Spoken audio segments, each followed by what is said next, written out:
Good morning, student. Today I will start a new unit that is Unit 4. Unit 4 is Government Budget. In this unit, there is only one chapter, that is Government Budget. Okay. Till now, I have completed 3 units of macroeconomics. The first one is national income and measurement.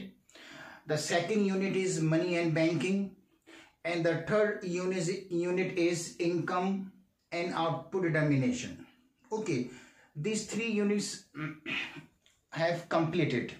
Now I will start the 4th unit, that is government budget.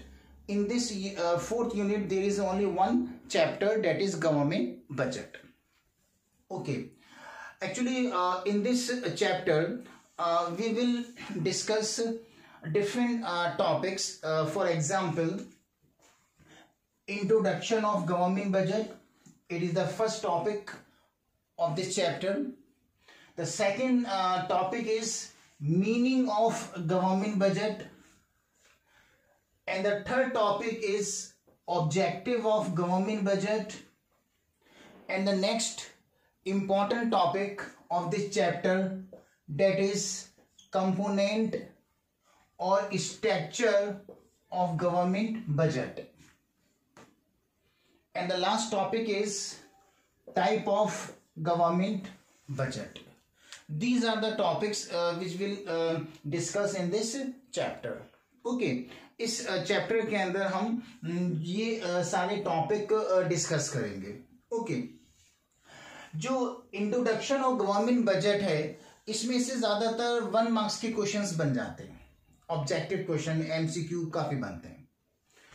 Meaning of government budget, ये अगर question आता है तो वो भी short में आएगा, 1 या 2 मार्क्स में जो आता है अक्सर. ऑब्जेक्टिव ऑफ गवर्नमेंट बजट, ये अगर क्वेश्चन आता है तो ये भी शॉर्ट में होगा, लेकिन ये 3 या 4 मार्क्स में हो सकता है, जिसमें आपको 4 या 5 ऑब्जेक्टिव एक्सप्लेन करने होंगे.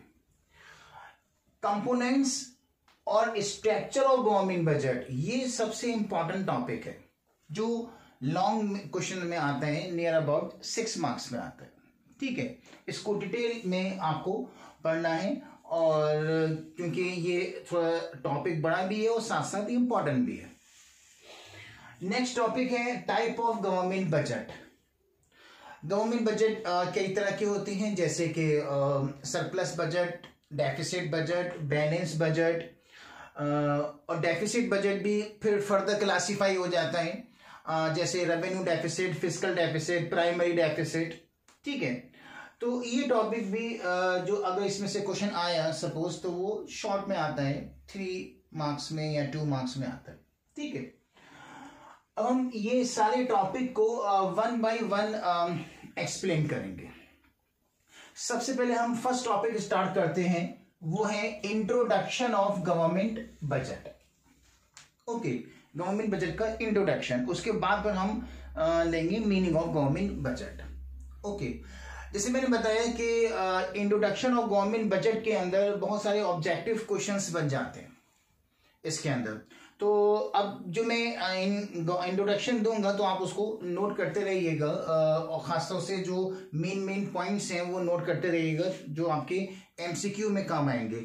एक्चुअली जो मेन बात है वो ये है कि एमसीक्यू जो है वो आपके बोर्ड एग्जाम में भी आते हैं. जो 12th क्लास का बोर्ड एग्जाम होगा उसमें भी आपके एमसीक्यू 1 वर्ड आंसर क्वेश्चन आते हैं.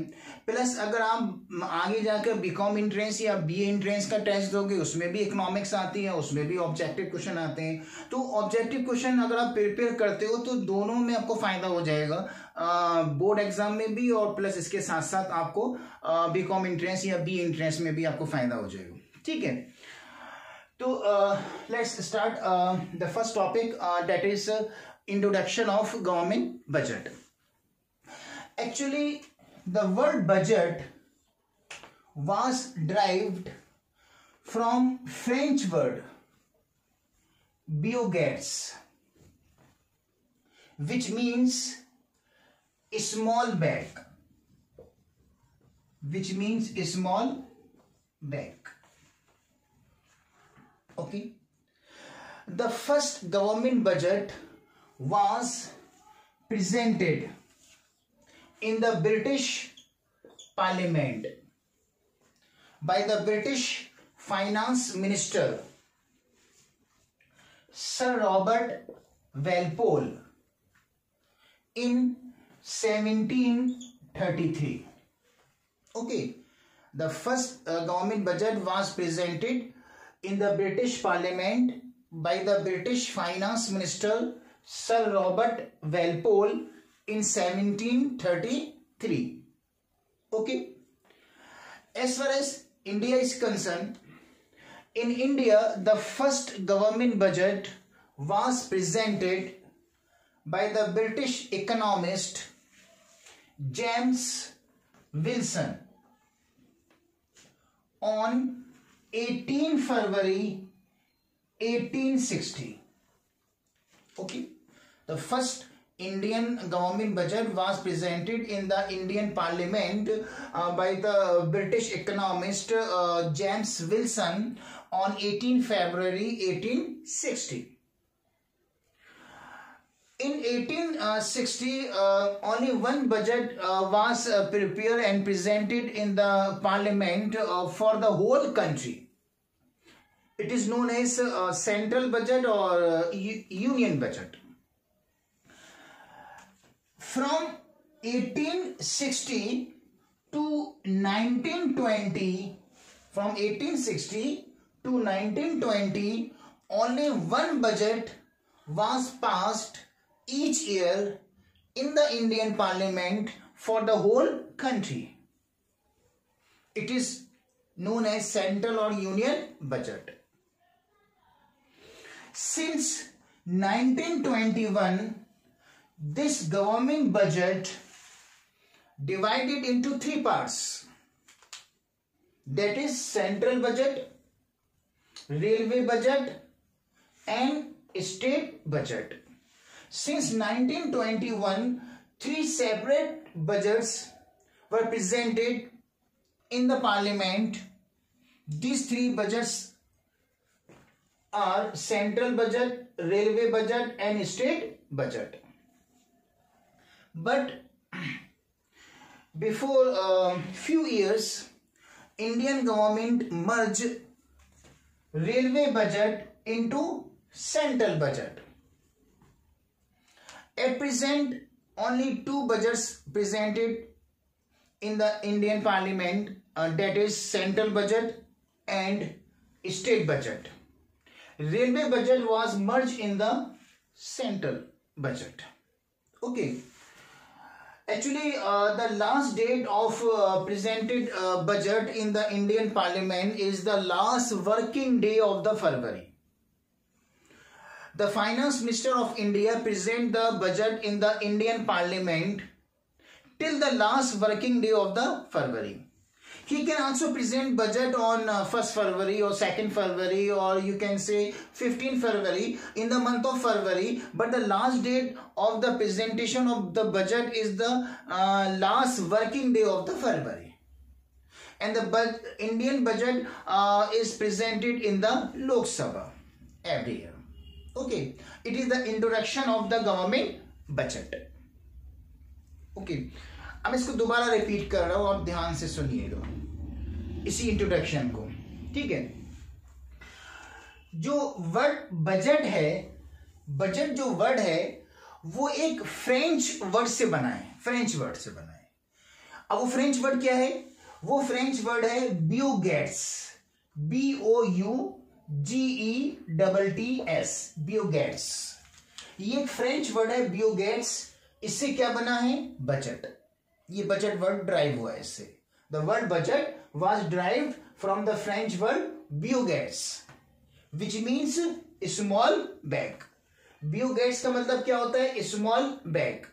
आप लोगों ने अक्सर टीवी में और न्यूज़पेपर में देखा होगा कि जब बजट पार्लियामेंट में प्रेजेंट होता है, उसके बाद नेक्स्ट डे या उसी दिन जो फाइनेंस मिनिस्टर की पिक आती है न्यूज़पेपर में, तो उन फाइनेंस मिनिस्टर के हाथ में एक स्मॉल बैग होता है. उस स्मॉल बैग के अंदर बजट की फोटोकॉपी रखी होती है.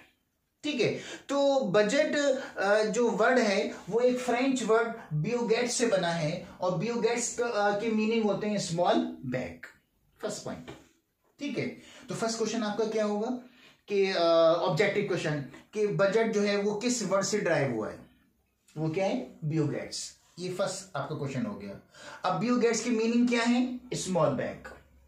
सेकंड क्वेश्चन, फर्स्ट जो बजट है वो ब्रिटिश पार्लियामेंट में प्रेजेंट हुआ था और ब्रिटिश पार्लियामेंट के जो फाइनेंस मिनिस्टर थे जिनका नाम था सर रॉबर्ट वेलपोल, उन्होंने ब्रिटिश पार्लियामेंट के अंदर फर्स्ट बजट प्रेजेंट किया था 1733 में। तो सबसे पहला जो गवर्नमेंट बजट प्रेजेंट हुआ था वो ब्रिटिश पार्लियामेंट में प्रेजेंट हुआ था और वो ब्रिटिश के finance minister sir Robert Walpole ने ब्रिटिश का फाइनेंस बजट प्रेजेंट किया था और वो 1733 में प्रेजेंट किया था। इंडिया के अंदर जो फर्स्ट बजट प्रेजेंट हुआ है वो 18 फरवरी 1860 में हुआ है। 18 फरवरी 1860 में फर्स्ट बजट इंडिया का प्रेजेंट हुआ है और वो एक ब्रिटिश इकोनॉमिस्ट थे, उन्होंने इंडिया का फर्स्ट बजट प्रेजेंट किया है और उन ब्रिटिश इकोनॉमिस्ट का नाम है जेम्स विल्सन। इन्होंने इंडिया का फर्स्ट बजट प्रेजेंट किया है। तो इंडिया का जो फर्स्ट बजट प्रेजेंट हुआ है 18 फरवरी 1860 में। ओके, एक्चुअली 1860 से लेकर 1920 तक इंडिया में हर साल सिर्फ एक बजट प्रेजेंट होता था पूरी कंट्री के लिए। पूरी कंट्री के लिए हर साल एक बजट जो है वो प्रेजेंट होता था 1860 से लेकर 1920 तक। उसका नाम था सेंट्रल बजट या यूनियन बजट। लेकिन बाद में ये देखा गया कि इंडिया बहुत बड़ी कंट्री है, बहुत सारे स्टेट्स हैं, तो पूरी कंट्री के लिए सिर्फ एक सिंगल बजट बनाना बहुत मुश्किल था। इसलिए ये डिसाइड किया गया कि बजट को डिवाइड कर दिया जाए। तो फिर बजट को 3 पार्ट में डिवाइड कर दिया गया, फिर 3 अलग अलग बजट प्रेजेंट होने लगे। अब ये जो 3 अलग अलग बजट जो प्रेजेंट हुए वो 1921 से स्टार्ट हुआ। 1921 से फिर इंडिया में 3 अलग अलग बजट प्रेजेंट होने लगे। सेंट्रल बजट जो सेंट्रल गवर्नमेंट बनाती थी, स्टेट बजट जो स्टेट गवर्नमेंट प्रेजेंट करती है, और रेलवे बजट। एक्चुअली इंडिया का रेलवे नेटवर्क बहुत बड़ा है, तो उसके लिए रेलवे जो मिनिस्टर है वो रेलवे बजट अलग प्रिपेयर करता है, अलग प्रेजेंट करता है।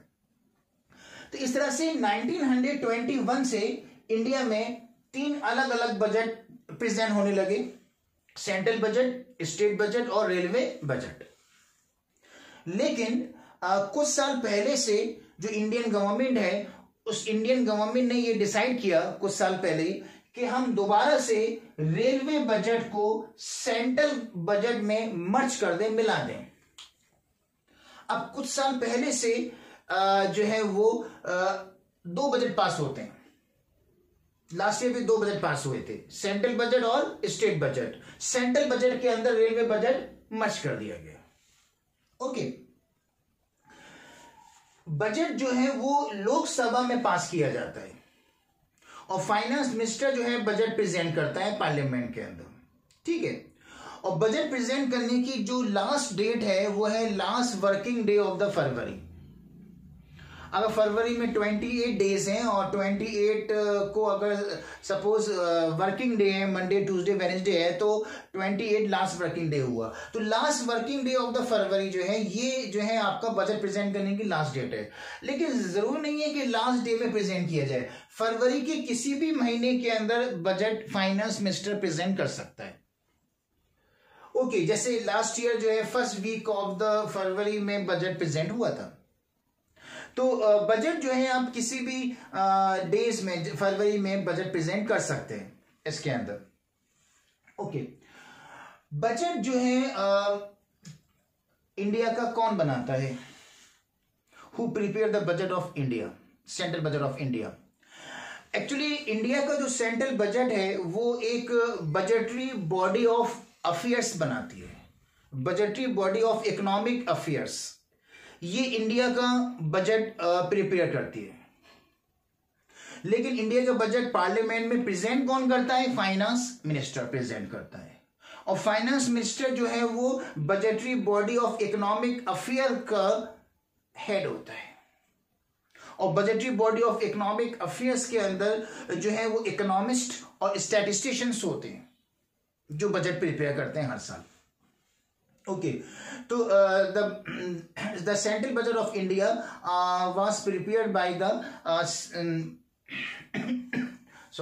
Budgetary body of economic affairs, and this budget is presented in Lok Sabha by the Finance Minister of India. Okay. अगर बजट प्रेजेंट करते वक्त फाइनेंस मिनिस्टर ने कोई नया टैक्स लगा दिया, जैसे अभी कुछ साल पहले जीएसटी लगाया था, या फाइनेंस मिनिस्टर ने किसी भी टैक्स का रेट इंक्रीज किया या किसी भी टैक्स का रेट फाइनेंस मिनिस्टर ने डिक्रीज किया सपोज, तो उसके लिए फाइनेंस मिनिस्टर को पार्लियामेंट में एक अलग से बिल पास करवाना होता है। उसे कहते हैं एप्रोप्रिएशन बिल। जब तक एप्रोप्रिएशन बिल पार्लियामेंट में पास नहीं होगा उस वक्त तक कोई नया टैक्स इंपोज नहीं कर सकते। टैक्स का जो स्ट्रक्चर है उसको आप चेंज नहीं कर सकते, टैक्स रेट इंक्रीज और डिक्रीज नहीं कर सकते। उसके लिए आपको एप्रोप्रिएशन बिल पार्लियामेंट में पास करवाना पड़ता है, उसके बाद ही आप नया टैक्स इंपोज कर सकते हो या फिर आप टैक्स स्ट्रक्चर चेंज कर सकते हो। ठीक है, तो एप्रोप्रिएशन बिल पास करवाना जरूरी होता है। जो फाइनेंस मिनिस्टर जो है वो जो गवर्नमेंट है उस गवर्नमेंट का ही जो है वो फाइनेंस मिनिस्टर होता है, वो पास करवाते हैं। ठीक है, तो ये चीजें हैं इसमें इंट्रोडक्शन में। अभी तक से मैंने इंट्रोडक्शन ही एक्सप्लेन किया है गवर्नमेंट बजट का। ओके, मीनिंग में नेक्स्ट वीडियो में एक्सप्लेन करूंगा गवर्नमेंट बजट के, अभी सिर्फ इंट्रोडक्शन है। तो इंट्रोडक्शन में जो आपको चीजें जो पॉइंट्स याद रखने हैं वो क्या याद रखने हैं पॉइंट्स, कि बजट किस वर्ड से ड्राइव हुआ है? फ्रेंच वर्ड बियोगेट से ड्राइव हुआ है। उसकी मीनिंग क्या है? Small bag. ओके, बट सबसे पहले गवर्नमेंट बजट कहां प्रेजेंट हुआ था? सबसे पहले गवर्नमेंट बजट जो है ब्रिटिश पार्लियामेंट में प्रेजेंट हुआ था। किसने प्रेजेंट किया था? British finance minister sir Robert Walpole ने प्रेजेंट किया था। कब प्रेजेंट किया था? 1733 में प्रेजेंट किया था। इंडिया में फर्स्ट बजट कब प्रेजेंट हुआ और किसने प्रेजेंट किया? इंडिया में फर्स्ट बजट जो है वो 18 फरवरी 1860 में प्रेजेंट हुआ और एक ब्रिटिश इकोनॉमिस्ट थे जिनका नाम था जेम्स विल्सन, उन्होंने इंडिया का फर्स्ट बजट इंडिया के पार्लियामेंट में प्रेजेंट किया था। ओके, कब से कब तक इंडिया में सिर्फ एक बजट प्रेजेंट होता रहा पूरी कंट्री के लिए? 1860 से लेकर 1920 तक इंडिया में हर साल एक बजट प्रेजेंट होता रहा पूरी कंट्री के लिए। किस साल से इंडिया में बजट 3 पार्ट में डिवाइड हो गया? 1921 से 3 अलग अलग बजट प्रेजेंट होने लगे, central budget, state budget and railway budget. लेकिन एट प्रेजेंट रेलवे बजट को दोबारा से सेंट्रल बजट में मर्ज कर दिया, मिला दिया। अब जो होते हैं इंडिया में सिर्फ 2 बजट प्रेजेंट होते हैं, एक तो है सेंट्रल बजट और दूसरा है स्टेट बजट। और बजट जो प्रेजेंट किया जाता है वो लोकसभा के अंदर प्रेजेंट किया जाता है और फाइनेंस मिनिस्टर जो है वो बजट को प्रेजेंट करता है। ओके, इंडिया का बजट कौन बनाता है? इंडिया का बजट जो है वो budgetary body of economic affair बनाती है। और प्रेजेंट कौन करता है इंडिया का बजट? इंडिया का बजट जो है वो फाइनेंस मिनिस्टर प्रेजेंट करता है। और बजट प्रेजेंट करने की लास्ट डेट क्या है? बजट प्रेजेंट करने की जो लास्ट डेट है वो है last working day of the फरवरी। अगर बजट के अंदर कोई टैक्स स्ट्रक्चर चेंज किया गया है या नया टैक्स इंपोज किया गया है तो कौन सा बिल पास करवाना पड़ता है? एप्रोप्रिएशन बिल पास करवाना होता है। तो ये इतने सारे आप देखा कि क्वेश्चंस हो गए, ऑब्जेक्टिव क्वेश्चंस हो गए या वन सेंटेंस के क्वेश्चन आंसर हो गए जो आपके इसमें से आ सकते हैं। जैसे मैंने स्टार्टिंग बताया था कि इंट्रोडक्शन में बहुत सारे 1 मार्क्स के क्वेश्चन या एमसीक्यू आपके हो जाएंगे। ठीक है, तो अभी तक मैंने सिर्फ एक्सप्लेन किया है कि गवर्नमेंट बजट का इंट्रोडक्शन एक्सप्लेन किया है। अब मैं नेक्स्ट वीडियो के अंदर आपको गवर्नमेंट बजट की मीनिंग एक्सप्लेन करूंगा। ठीक है।